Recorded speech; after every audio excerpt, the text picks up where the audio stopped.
All right, this is the sixth and hopefully last video of the Chapter 9 lecture about leisure and technology. And we're talking about the future of technology, and not necessarily future as in the far future. Some of the things we're going to discuss are happening actually. And we're talking about how that could impact both positively and negatively our leisure life and life. The chapter make a point that we're actually heading into another yet different time and historical era of technology. It's called a digital transformation and integration phase. And what this time is going to be featured by is these things. For example, 5G networks, which is happening now. I mean, the US and China had a trade war because of this technology and everything. The 5G networks and the phones. It allows faster and more reliable connection with IoT, Internet of Things, like the Alexa, or maybe your smart devices at home, like maybe that's a security camera that's hooked on the internet, and also not to mention those phones and everything as well. Another very next generation technology coming out right now is a Wi-Fi 6, which I actually didn't know until I read this and all, do the research. Apparently, well, that's next generation. It's a faster wireless connection. I don't know how, it's about 3 times, 4 times faster. I don't know if it's theoretical speed, so not exactly.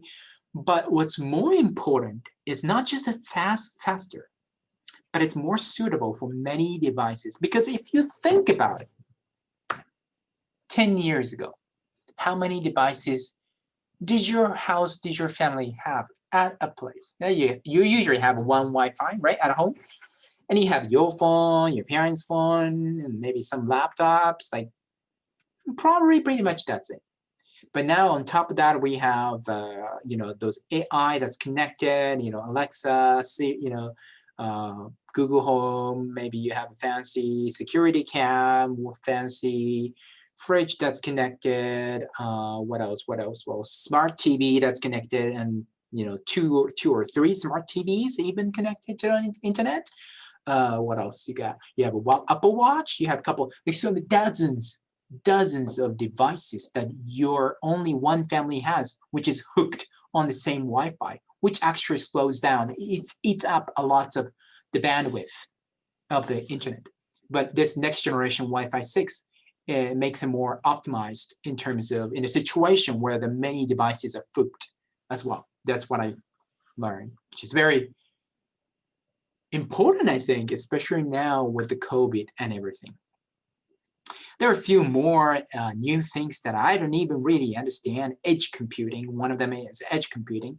It enables connected devices to process the data closer to where it is created, because your device or your home closer there on the edge, rather than sending somewhere and processing and sending it back, which of course is more inefficient. So it makes the process efficient. Apparently, this is a big thing in the tech industry right now. The last thing I'm highlighting here is conversational AI, which is different from Alexa or Siri, which sometimes we find it I mean, they talk and all, they're better, they're good, but sometimes they're not that smart. But for example, Microsoft is working on some conversational AI project, which is supposedly would understand some of the nuances of emotion, which of course intrigues me, and I have to do more research. I watched some video, but because emotion is of course a big part of our happiness as well. So this is a very exciting and also a bit scary actually time. The chapter asks, with all those new technology, we have to think about, what are some of the negative consequences of these things for our leisure and life and happiness, I guess. But I would say that we have to think about both positive and negative consequences on leisure and happiness. It's fair. And it's not like it only provides a bad thing. It would make our life better to an extent too, right? So that's what we're gonna do. For example, again, important.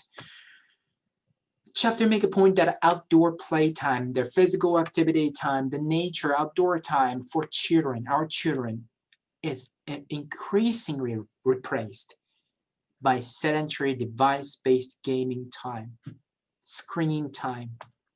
And this is going to only get worse. Maybe. It sometimes freaks me out when I sometimes interact with the small kids, like for 2-3 years, and they can barely speak, but they know how to watch a YouTube video, which is kind of crazy to me. This is the statistics, I think available in 2019, but the data are from 2006 and 16 and 17, about Canadian youth aged between 12 and 13, right? Overall, between boys and girls, they spend about 0.75 hours per day. That's like 40 minutes, give or take, per day on gaming, video games. I don't know if I agree with that, actually. I mean, then the problem here is that it's self-reported, that those kids, I mean, youth, and maybe sometimes their parents are reporting, and that could have some bias in terms of under-reporting, not representing the fact true, but 0.75 hours per day. And maybe it's worse now. I mean, especially with their whole thing about Fortnite, which is a very common game, I would expect that number was higher. I thought it would be. But of course, it's just a game. If you think about TV and movie, that's 1.5 hours per day. Computer, that's 1.75, give or take, per day. So that's a lot of time in total spending those youth are on screen time. And of course, these screen times, and most of them are sedentary. They're sitting or lying down. So, the chapter talk about implication of these things for obesity and many other health-related issues, concerns.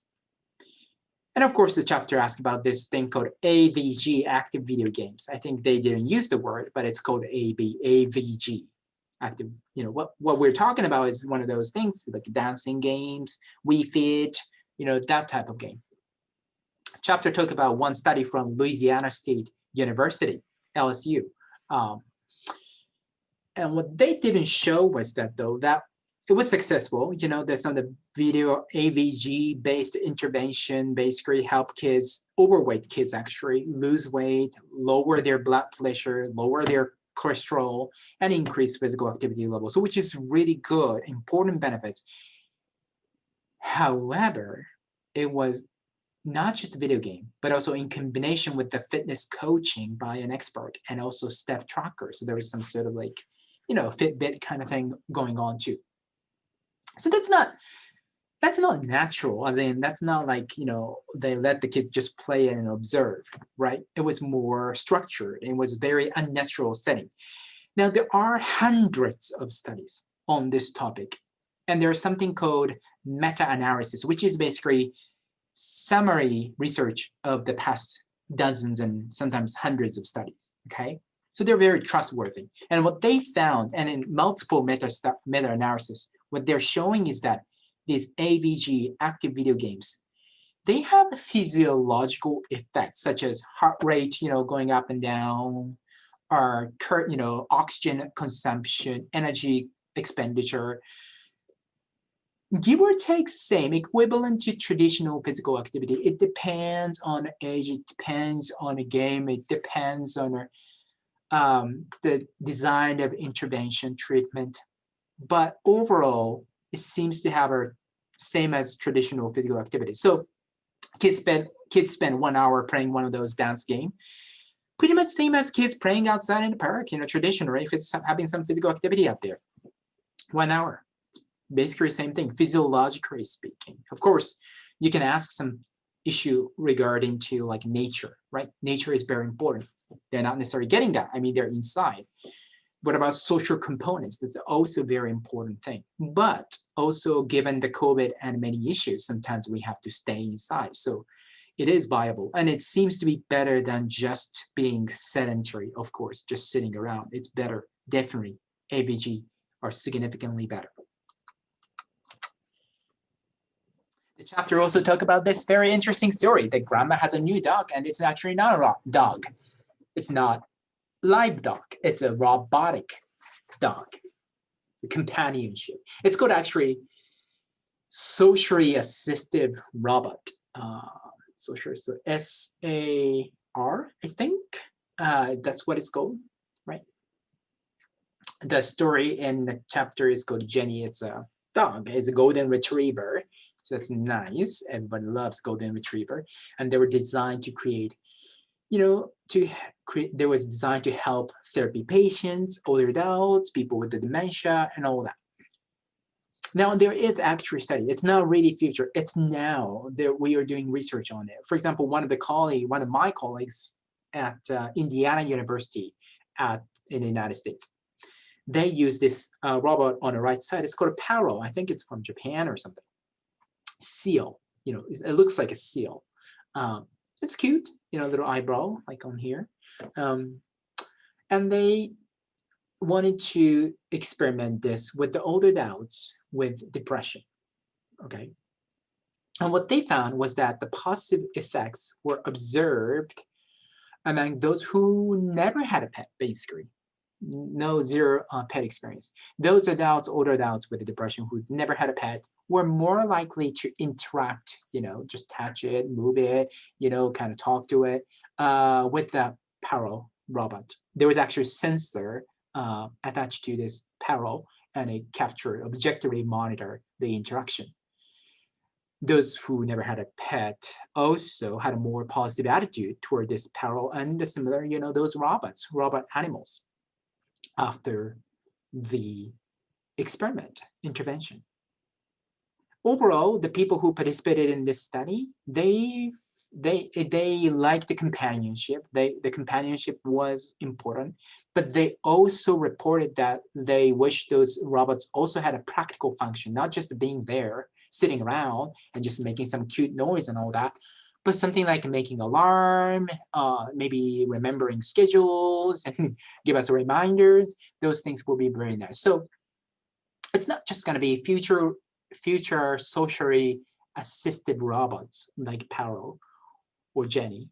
They're not going to be probably just companionship, but they're going to be probably practical functioning to it too. And they could be good for those who never had a pet, probably. But those who had a pet, maybe they have issue because they would be able to sense the difference they would realize the difference between robotic ones and non-robotic ones very quickly and may get disappointed soon and lose interest. So it may work for some people, but not all of them. Another interesting technology thing coming up on the internet is cyberfood. It's something called a cyberfood. It's basically virtual online communities of people. It could be blog, it could be chat board, it could be a Facebook group, it could be game group, the guild, that I was talking about, those things. It could be it could be in very different forms. The chapter says that these virtual worlds are very similar to the third places that we discussed in chapter 7 in the geography. Do you remember? If you haven't, please check it out. We actually talked about some of the contemporary newer forms, not traditional forms of cyberfood, and online was one of them. Virtual was one of them. Yet the chapter make an argument that maybe they're not really good source of emotional support. But actually, some research disagree. Yes, it could be the case. That could be the case for some virtual groups, but other virtual online communities have rich emotional support. For example, Galit Nimrod from Israel, she studied online depression community. So basically, that's like a chat board where people who self-identify as a person who had a depression kind of seek out support and provide support to each other. And Nimrod's research suggested that actually, if you are a heavy user, you're using it, you're spending a lot of time on it, you're getting a lot of emotional support from those communities and their comments and other people on there.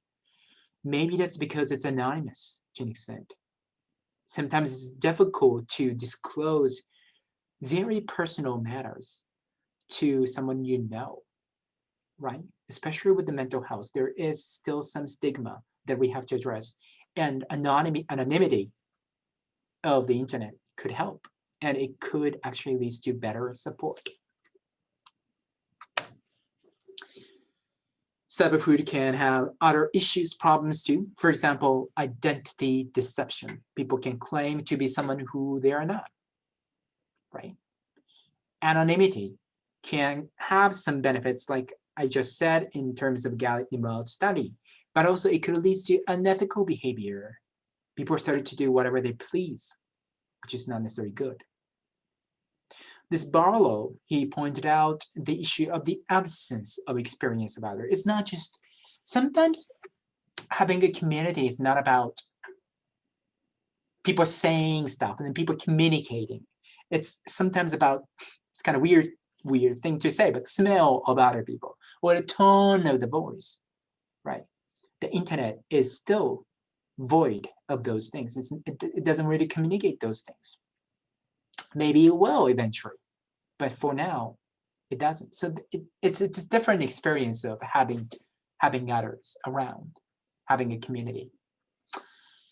And Barlow also pointed out that there's a lack of diversity, social diversity, in terms of people who are in these communities. Especially, oftentimes people coming from lower economic income level, less education level, and those older than 75s are not represented. Right, so that's a problem too. Now, this could change to an extent after COVID, though, especially like older adults, because I know many of the older adults are now pushed to learn technology because of the COVID. It could change after this. It could be exciting time after this COVID. Finally, addiction issue. It's serious, of course, with the technology. In 2019, World Health Organization, WHO, officially added gaming disorder to their list of mental health disorders. More broadly, we have something called internet addiction disorder, IAD, right? It's compulsive, prolonged use of the internet to the point of dysfunction in various life domains, including leisure, maybe, not having enough exercise, not spending a lot of time in the nature, not socializing enough, maybe. Related to this is that many married parents are actually taking their kids to therapy and camp to deal with their kids' Fortnite obsession. You know Fortnite? You know those online, the battle royal type of thing. You know, you kind of create the build stuff, but also like shoot each other kind of thing. It's very, I've seen it. I've never played it. I'm interested in it. Maybe I'll try. But apparently it's very addictive. And kids play with their friends or strangers hours and hours. And that's causing concerns. Almost addictive behavior. Research also shows a very interesting relationship between IAD, internet addiction disorder, with our brain. Those with the IAD tend to have a smaller prefrontal cortex. I don't know if that's actually a region. I don't do neurological research. But that part of the brain apparently is in charge of executive, decisions and functioning, basically remembering details, paying attention and sustaining attention, planning ahead, prioritizing tasks. And you have less basically ability to do this if you have IAD. Now that's a problem. That seems to be we don't know. I don't think that suggests that IAD necessarily causes these issues, like brain shrinkage of the certain area regions, but maybe that's the manifestation that these people are more vulnerable to IAD, maybe, or vice versa. Maybe there's that reciprocal relationship, but it's concerning. It's concerning. Serious issue. And then finally, the chapter talk about smartphone addiction. Are you addicted to smartphone? There's 8 criteria from the chapter, and then this is not real diagnosis criteria, so you don't have to remember that. But let's take a moment to go through. I pause a video, please, and then just go through one by one, and yes or no, does it apply to you or not? I'm going to tell you what. This one definitely applies to me. I didn't argue, but my wife definitely complains about me, about my cell phone use, because she says that she misses the time when I had a stupid phone. What I call a stupid phone. I had my smartphone, the first one. This is actually the first one still, in 2018. Yeah, I know, it's crazy, right? Up to that day, I had a stupid phone, which doesn't even get me open email or, of course, Facebook, anything. So that was a good time for my wife. You know, I was paying attention. I was not on the phone, YouTube all the time. But now she misses that. She misses that time. So there's that. But if you scored more than 5, maybe you should be careful. If you scored over 7, maybe you need an intervention. You have to maybe change something. Again, this is not official diagnosis criteria or anything, but maybe you can use some help here. Related, there is this word and concept called nomophobia, which is a fear of being without a mobile phone. Have you ever forgot your phone when you went for school or work? And then you realize that you forgot your phone, and you cannot help but going back to home and pick that phone up, although you know that you're going to be late for the work. Does that apply to you? Maybe then you have nomophobia. According to the this Dayan's article, 66% of the smartphone users show signs of nomophobia. That's a lot. An average smartphone user unlock their smartphone, open up 150 times a day. That's a lot of times. And we spend 2 hours and 51. So that's about 3 hours average on a phone. That's a lot of free time, or maybe not free time, but a lot of time spent on the smartphone.